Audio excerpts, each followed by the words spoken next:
السلام علیکم ورحمۃ اللہ وبرکاتہ۔ الحمد للہ رب العالمین والصلاة والسلام علی سید المرسلین وعلی آلہ واصحابہ اجمعین ومن تبعہم بإحسان الی یوم الدین، اما بعد۔ میرے تمام دینی اور اسلامی بھائیوں، ہم ایک آدرش مسلم کیسے ہو سکتے ہیں؟ ہم ایک پرتیبھاشالی، پرتیمان اور آئیڈیل انسان کیسے ہو سکتے ہیں؟ اس پورے وشو کے لیے، پورے سنسار اور برہمانڈ کے لیے ہم ایک اچھا درشٹانت کیسے ہو سکتے ہیں، یہ باتیں ہم سیکھ رہے ہیں۔ اور جیسا کہ میں نے بتایا کہ بغیر اللہ کے حق اور ادھیکار کو پورا کیے ہوئے ہم ایک اچھا ویکتی اس سنسار میں نہیں ہو سکتے۔ تو اللہ کے ہمارے اوپر بہت سارے حق اور ادھیکار ہیں، اس میں سے ایک حق یہ بھی ہے کہ حج کرنا۔ اسلام کے جو 5 آدھار ہیں، 5 ارکان ہیں، اس میں سے ایک رکن یہ حج کرنا بھی ہے۔ اسلام کا ایک استمبھ ہے، ایک پلر ہے، اور یہ ان لوگوں پر فرض ہے جو سامرتھیوان ہیں، جو استطاعت رکھتے ہیں، طاقت اور قدرت رکھتے ہیں، جو چاہیں مکہ تک جانے کے لیے، پھر مکہ سے واپس آنے اور راستے کا جتنا بھی خرچ ہے، اس سب کو ادا کرنے کی ان کے پاس شکتی ہے، چھمتا ہے، تب ان کے اوپر حج فرض ہوگا۔ اللہ تبارک و تعالیٰ نے ارشاد فرمایا وَلِلَّهِ عَلَى النَّاسِ حِجُّ الْبَيْتِ مَنِ اسْتَطَاعَ إِلَيْهِ سَبِيلًا، ارتھات جو مکہ تک جانے، اللہ کے پوتر گھر کعبہ کا پریکرما کرنے اور ان سارے جو خرچ ہے اس کو بیورنے کی شکتی اس کے اندر ہے، تو اس کے اوپر حج کرنا کیا ہے؟ فرض ہے۔ وہ مسلمان ہو، بالغ ہو، عقل مند ہو، ہوشیار ہو، اور اس کے پاس شکتی ہے، چھمتا ہے، وہ سامرتھیوان ہے، استطاعت رکھتا ہے، یعنی اس کے پاس اتنا دھن اور دولت ہے۔ یہ نہیں کہ اپنا گھر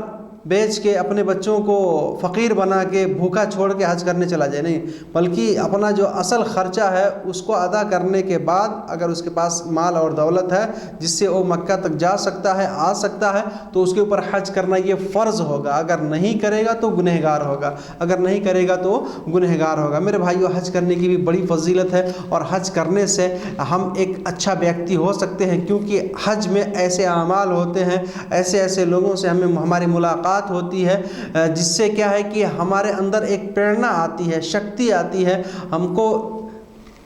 رہنمائی ملتی ہے، مارگدرشن ہمارا ہوتا ہے کہ ہم ایک اچھا انسان بن سکیں۔ کیونکہ ہم دیکھتے ہیں کہ تقریباً پورے وشو سے، لگ بھگ پورے سنسار سے، پورے وشو سے، ہر دیش سے لوگ یہاں پر آتے ہیں۔ اس میں کالے، گورے، چھوٹے، بڑے، ہر طرح کے لوگ ہوتے ہیں، ہر سوبھاؤ کے لوگ ہوتے ہیں، لیکن سارے لوگوں کے زبان پہ یہی رہتا ہے لبیک اللہم لبیک، لبیک لا شریک لک لبیک ان الحمد والنعمت لک والملک لا شریک لک۔ سب لوگ پڑھتے رہتے ہیں، بلکہ ایک دوسرے کا ہیلپ کرتے ہیں، سہیوگ کرتے ہیں، ایک دوسرے کی مدد کرتے ہوئے، ان کے ضرورتوں کو پورا کرتے ہوئے لوگ حج کرتے ہیں، اور اتنے شانتی ڈھنگ سے، اتنے اچھے سوبھاؤ سے یہ حج پورا ہوتا ہے، اتنے امن و شانتی کے ساتھ میرے بھائیوں، جس سے ہم کو یہ پتہ چلتا ہے کہ اسلام کتنا اچھا مذہب اور دھرم ہے، اور ایک دوسرے کا ہیلپ، ایک دوسرے کا سہیوگ، ایک دوسرے کی مدد ہمارے لیے کتنی ضروری ہے، جس سے ہمارا آچرن، ہمارا چرتر، ہمارا چال چلن، ہمارا اخلاق اچھا بنے گا، اور یقیناً ہم ایک اچھا انسان بنیں گے اس پورے سنسار میں۔ میرے بھائیو، رسول اکرم صلی اللہ علیہ وسلم نے ارشاد فرمایا من حج للہ فلم یرفث ولم یفسق رجع کیوم ولدتہ امہ۔ صحیح بخاری کی یہ حدیث ہے کہ جو بندہ حج کر لے، جس کسی نے بھی حج کیا اور اس کے اندر اس نے کوئی غلط کام نہیں کیا، اشلیل، اسی طرح سے انرگل، اور اسی طرح سے فضول باتیں، بے ارتھ کی باتیں، بیکار کام، گناہ کے کام اس نے نہیں کیے، اور جو حج کے ایام ہیں، حج کے دن ہیں، جن میں اللہ نے اپنی بیویوں سے سہواس، ہم بستری کرنے سے، یوم سمپرک کرنے سے منع کیا ہے، ان دنوں میں اس نے اپنی بیوی سے جو ہے سمبھوگ نہیں کیا، یوم سمپرک نہیں کیا، اچھی طرح سے حج کیا، کوئی بھی گناہ کا کام نہیں کیا، تو میرے بھائیوں وہ ایسے ہی ہو جاتا ہے جیسے وہ آج ہی اپنے ماں کے پیٹ سے پیدا ہو کے آیا ہے، ارتھات اس کے سارے گناہ معاف ہو جاتے ہیں، اس کے سارے گناہ سماپت ہو جاتے ہیں، اس کے سارے گناہ دھل جاتے ہیں، اللہ تعالیٰ اس کے سارے گناہوں کو چھما کر دیتا ہے۔ وہ ایسے ہو جاتا ہے جیسے وہ آج ہی اپنی ماں کے پیٹ سے پیدا ہو کے آیا ہے۔ تو میرے بھائیو، ہمارے اندر کے گناہوں کو، ہمارے شاریرک مانسک ہر طرح کی جو کمیاں ہیں اس کو دور کرتا ہے، اس کو پورا کرتا ہے، اور اس طرح سے ہم کو ایک اچھے راستے کی طرف رہنمائی کرتا ہے، ہم کو ایک اچھا انسان بننے کی طرف ہمارا مارگدرشن اور پتھ پردرشن کرتا ہے۔ اور اسی طرح سے میرے بھائیوں، حج کرنے سے ہم کو بہت اچھی رہنمائی ملتی ہے اور انسان کو پریرنا ملتی ہے۔ یہ حج جو ہے اس کو پریرت اور پروتساہت کرتا ہے ایک اچھا انسان بننے کے لیے۔ اس کے اور بھی بہت سارے فائدے ہیں، بس مختصر میں بتا رہا ہوں میرے بھائی، اور ہم آگے بڑھتے ہیں۔ ایک اور اہم کام جو ہمارے لیے ضروری ہے اور ہماری پیدائش کا، ہمارے جیون کا، یہ آخری بات ہوگی میری، کہ ہمارے جیون کا سب سے مول ادیشیہ، ہماری زندگی کا سب سے خاص ادیشیہ کیا ہے، ہم اس کے بارے میں بھی سمجھیں۔ ہماری زندگی کا اصل مقصد کیا ہے یہ ہم سمجھیں۔ اللہ تعالیٰ نے ارشاد فرمایا وَمَا خَلَقْتُ الْجِنَّ وَالْإِنسَ إِلَّا لِيَعْبُدُونَ، میں نے انسانوں اور جناتوں کو، میں نے دانوں اور مانوں کو صرف اپنی عبادت کے لیے پیدا کیا ہے۔ ہماری پیدائش، ہمارے جنم کا مقصد کیا ہے، ادیشیہ کیا ہے، لچھیہ کیا ہے؟ ہم اللہ کی عبادت کریں، اللہ کی بھکتی اور پوجا پاٹ کریں، اللہ کا آگیا پالن کریں، آدیش مانیں، اوگیا نہ کریں، اوہیلنا نہ کریں۔ ہم اللہ نے جس بات کا ہمیں حکم دیا ہے ہم اسی بات کو کرنے کی کوشش کریں، غلط بات نہ کریں۔ ہماری زندگی کا اصل مقصد ہی یہی ہے کہ ہم اللہ کی مرضی کے مطابق اپنی زندگی گزاریں، اس سنسار میں اپنا جیون ہم جئیں۔ کیونکہ انسان یہ شریشٹھ پرانی ہے اس پورے سنسار میں۔ جتنے بھی پرانی اس سنسار میں ہیں اس میں سب سے سروتم، سروشریشٹھ اور مہان پرانی یہی انسان ہے، سب سے افضل مخلوق ہے۔ اللہ کا ہمارے اوپر بہت کرم ہے، بہت فضل ہے کہ اللہ نے ہم کو جانور نہیں بنایا، انسان بنایا۔ ہم کو اللہ تعالیٰ نے عقل دی، سوچنے اور سمجھنے کی طاقت دی ہے، ہم کو بدھی اور وویک دیا ہے، غلط اور صحیح کو الگ کرنے کی اللہ نے ہم کو چھمتا دی ہے، شکتی دی ہے، ہم کو اللہ تعالیٰ نے بدھی اور دماغ دیا ہے۔ تو اگر انسان اچھا کام نہیں کر رہا ہے، اپنے پیدائش کے مقصد کو نہیں سمجھ رہا ہے، اپنے ادیشیہ کو نہیں سمجھ رہا ہے، اور اپنے عقل کو صحیح ڈھنگ پہ، صحیح طریقے پہ، صحیح جگہ پر استعمال نہیں کرتا ہے، تو میرے بھائیو وہ جانور سے بھی بدتر ہو جاتا ہے۔ اس وجہ سے ہم کو اپنے عقل اور دماغ کو صحیح طریقے پہ لگانا ہے اور اللہ کی عبادت کرنی ہے، اللہ کی عبادت کرنی ہے۔ میرے بھائیو، اللہ کی عبادت ہم کریں گے اور اللہ نے ہمیں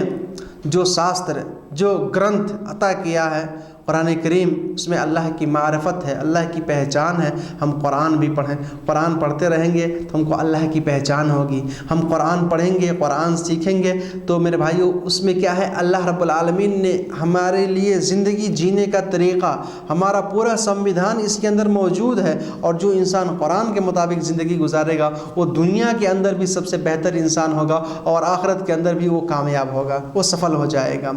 تو آخرت کے اندر بھی کامیابی حاصل کرنے کے لیے شخصیت المسلم ارتھات ہم ایک آدرش مسلم کیسے ہو سکتے ہیں، اس میں ہم یہ اپنے رب کے سبق سے، اپنے پالن کرتا کے ساتھ، اپنے پالن کرتا کے نزدیک، اپنے اللہ کے نزدیک ہم کیسے اچھے انسان ہو سکتے ہیں۔ اس کی آخری بات یہی ہے کہ انسان قرآن پڑھے، قرآن سیکھے، سمجھے اور اس کے مطابق عمل کرے۔ میرے بھائی، اس کی بھی بڑی فضیلت ہے۔ رسول اکرم صلی اللہ علیہ وسلم نے ارشاد فرمایا خیرکم من تعلم القرآن وعلمہ، ارتھات تم میں سب سے بہتر انسان وہ ہے جو قرآن سیکھتا ہے اور سکھاتا ہے، جو قرآن پڑھتا ہے اور پڑھاتا ہے۔ پتہ کیا چلا کہ اس دنیا کے اندر جس کے پاس خوب دھن دولت زیادہ ہے، جس کے پاس مال بہت زیادہ ہے، اسی طرح سے جس کے پاس بہت بڑے بڑے بنگلے اور گاڑیاں ہیں، جو اس دنیا کا پردھان منتری ہے یا بہت ہی اونچا آدمی ہے، وہ بہتر انسان نہیں ہے، بلکہ جو قرآن پڑھتا ہے، پڑھاتا ہے، قرآن سیکھتا ہے اور سکھاتا ہے، وہ دنیا کا سب سے بہتر انسان ہے۔ کیونکہ یہ ایسا کلام ہے کہ اس کو ایک حرف پڑھیں گے تو آپ کو 10 نیکیاں مل جائیں گی، آپ کو 10 نیکیاں۔ اس کے بہت سارے فائدے ہیں اس کے، اسی وجہ سے ہم کو قرآن پڑھنا چاہیے۔ قرآن یہ اللہ کا بہت بڑا ذکر ہے جس کے بارے میں اللہ تعالیٰ نے ارشاد فرمایا الا بذکر اللہ تطمئن القلوب، اور لوگوں سن لو، اللہ کے ذکر سے دل کو سکون ملتا ہے،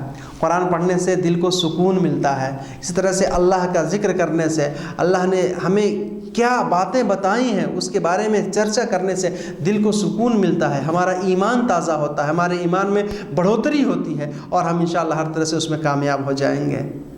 نہ دولت سے، نہ دنیا سے، نہ گھر آباد کرنے سے تسلی دل کو ملتی ہے خدا کو یاد کرنے سے۔ میرے بھائیوں، اس کی اور بڑی اہمیت ہے، لیکن صحیح بخاری اور صحیح مسلم کے اندر ایک حدیث ہے، میں اس کو سنا کے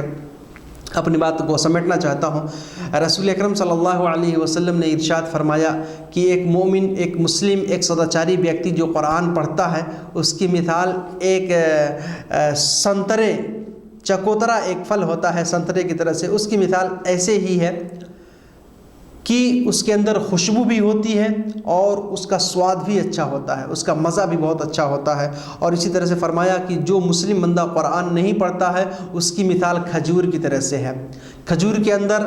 خوشبو تو نہیں ہوتی ہے، لیکن یہ ہے کہ اس کا سواد، اس کا جو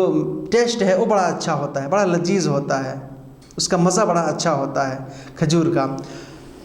اور اسی طرح سے فرمایا کہ ایک کافر بندہ، ایک گنہگار انسان جو قرآن پڑھتا ہے لیکن گناہ بھی کرتا ہے اور قرآن بھی پڑھتا ہے، تو اس کی مثال گل بگونا ایک پھل ہوتا ہے جس کے اندر خوشبو تو ہوتی ہے، سگندھ تو ہوتی ہے، لیکن اس کا مزہ، اس کا ٹیسٹ بڑا کڑوا ہوتا ہے، بڑا سخت ہوتا ہے۔ تو رسول صلی اللہ علیہ وسلم نے اس کی مثال بیان کی ہے کہ جو ایک کافر انسان ہے قرآن پڑھتا ہے اس کی مثال گل بگونا کی طرح سے ہے، اور اسی طرح سے ایک وہ انسان جو گناہ بھی کرتا ہے اور قرآن بھی نہیں پڑھتا ہے، گناہ بھی کرتا ہے اور قرآن بھی نہیں پڑھتا ہے، اس کی مثال جو ہے اندرائن ایک پھل ہوتا ہے۔ اندرائن جو ہمارے ہاں ناگ فنی یا جسے ہم سینگڑی کہتے ہیں، ناگ فنی کہتے ہیں، اس کے اندر جو پھل لگتے ہیں، اس طرح سے اس کی مثال ہے کہ اس کے اندر خوشبو بھی نہیں ہے، اس کے اندر سگندھ بھی نہیں ہے، اور اس کا مزہ جو ہے بڑا کڑوا ہوتا ہے، وہ کانٹے دار ہوتا ہے۔ تو میرے بھائیو، ہم کوشش یہ کریں کہ جو نارنگی یا سنترا یا اس طرح سے جو چکوترے کا پھل ہے جس کے اندر خوشبو بھی ہے اور جس کے اندر سگندھ بھی بہتر ہے اور اس کا مزہ، اس کا ٹیسٹ بھی اچھا ہے اور لذیذ بھی ہوتا ہے، تو اس طرح سے پڑھیں، یعنی مسلم بھی رہیں، ایمان بھی اللہ پر رکھیں اور قرآن کی تلاوت بھی کرتے رہیں، قرآن کی تلاوت بھی جو ہے ہم کرتے رہیں۔ میرے بھائیو، صحیح مسلم کی حدیث میں ہے، رسول اکرم صلی اللہ علیہ وسلم نے ارشاد فرمایا کہ اقرأوا القرآن فإنه يأتي يوم القیامة شفیعا لأصحابہ، ارتھات تم قرآن پڑھو، قرآن کی تلاوت کرو، قرآن کو سیکھو اور سکھاؤ، اس کو یاد کرو، پڑھتے رہو، تلاوت کرتے رہو۔ کیونکہ یہ قرآن کل قیامت کے دن اپنے پڑھنے والے کے لیے سفارشی بن کے آئے گا۔ دوسری روایتوں سے پتہ چلتا ہے کہ یہ اللہ سے سفارش کرے گا اور اس بندے کو جو قرآن پڑھتا تھا اس کو بخشوا کے دم لے گا اللہ رب العالمین سے۔ اس وجہ سے ہم کو قرآن پڑھنا چاہیے، قرآن پڑھیں، قرآن کو سیکھیں، سمجھیں۔ قرآن میں اللہ رب العالمین نے کیا ارشاد فرمایا ہے ہمارے لیے، ہماری زندگی جینے کے لیے، یہ سب باتیں ہم سیکھیں، اور اگر قرآن کے مطابق ہم زندگی گزاریں گے تو انشاءاللہ ہم کامیاب ہو جائیں گے۔ اور سب سے بڑی بات یہی ہے کہ قرآن کے مطابق، قرآن نے جیسا حکم دیا ہے، قرآن کے اندر جیسا مارگ درشن اور پتھ پردرشن ہے، اسی کی طرز پہ ہم اپنی زندگی گزارنے کی کوشش کریں۔ میرے بھائیو، ایک اور پیاری حدیث سنا کے اپنی بات میں ختم کرتا ہوں۔ صحیح بخاری اور صحیح مسلم کی روایت ہے، رسول اکرم صلی اللہ علیہ وسلم نے ارشاد فرمایا کہ الماہر بالقرآن مع السفرۃ الکرام البررہ، کہ جو قرآن پڑھنے میں ماہر ہے، قرآن سیکھ لیا ہے، خوب پڑھتا ہے، اچھی طرح سے پڑھتا ہے، قرآن کا حافظ بھی ہے، کل قیامت کے دن وہ اللہ کے پرتشٹھت اور مقرب فرشتوں کے ساتھ میں ہوگا۔ جو اللہ کے مقرب اور افضل فرشتے ہیں، جو اللہ کے سرشٹ اور اچ فرشتے ہیں، ان کے ساتھ میں وہ بیٹھے گا، ان کے ساتھ میں اس کا مقام اور مرتبہ ہوگا۔ اور فرمایا کہ وہ بندہ جو قرآن تو پڑھتا ہے لیکن وہ اٹک اٹک کے پڑھتا ہے، رک رک کے پڑھتا ہے، والذی یقرأ القرآن ویتعتع بہ وہو علیہ شاق۔ ایک آدمی پڑھنا نہیں جانتا لیکن قرآن پڑھ رہا ہے، کوشش کر رہا ہے پڑھنے کے لیے، اور رک رک کے پڑھتا ہے، اٹک اٹک کے پڑھتا ہے، کوشش کر کے پڑھتا ہے، ایک صفحہ پڑھنے میں اس کو کئی منٹ لگ جاتے ہیں۔ میرے بھائیو، وہ گھبرائے نہیں، بلکہ رسول اکرم صلی اللہ علیہ وسلم نے اس کے لیے کیا بشارت دی ہے؟ فَلَهُ أَجْرَانِ، اس کو ڈبل نیکیاں ملیں گی، اس کو دوہرا اجر ملے گا، اس کو ڈبل پنیہ ملے گا۔ ہمیں کیا پتہ چلا کہ قرآن کا ایک اچھر، قرآن کا ایک لفظ پڑھنے پہ ہم کو 10 نیکیاں ملتی ہیں۔ الف لام میم کہہ دیں گے 30 نیکیاں مل جائیں گے، لیکن ایک بندہ جو قرآن کو ہجے کر کے پڑھ رہا ہے، مشکل سے پڑھ رہا ہے، قرآن سیکھ رہا ہے، تو میرے بھائیو اس کو اس کے ڈبل نیکی مل جائے گی، ارتھات اس کو 60 نیکیاں، اس طرح سے ہر حرف پہ اس کو ڈبل نیکیاں یعنی 20 نیکیاں مل جائیں گی۔ تو میرے بھائیو، یہ قرآن ایسا کلام ہے جس کو پڑھنا، پڑھانا، سیکھنا، سکھانا، سننا اور سنانا، ہر طرح سے فائدہ ہی فائدہ ہے۔